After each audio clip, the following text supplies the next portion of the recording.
হজরত মুহাম্মদ সাল্লাল্লাহু আলাইহি ওয়াসাল্লাম ছিলেন দয়া ও সত্যের সর্বোচ্চ উদাহরণ।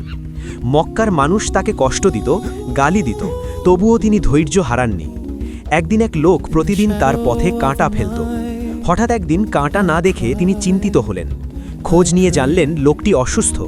তিনি নিজেই তার খোঁজ নিতে গেলেন। এই দয়ায় লোকটির মন গলে গেল। সে বুঝল এমন চরিত্র মিথ্যা হতে পারে না।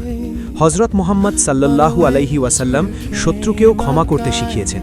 এই কাহিনী শেখায় দয়া ও ধৈর্যই সত্যিকারের শক্তি।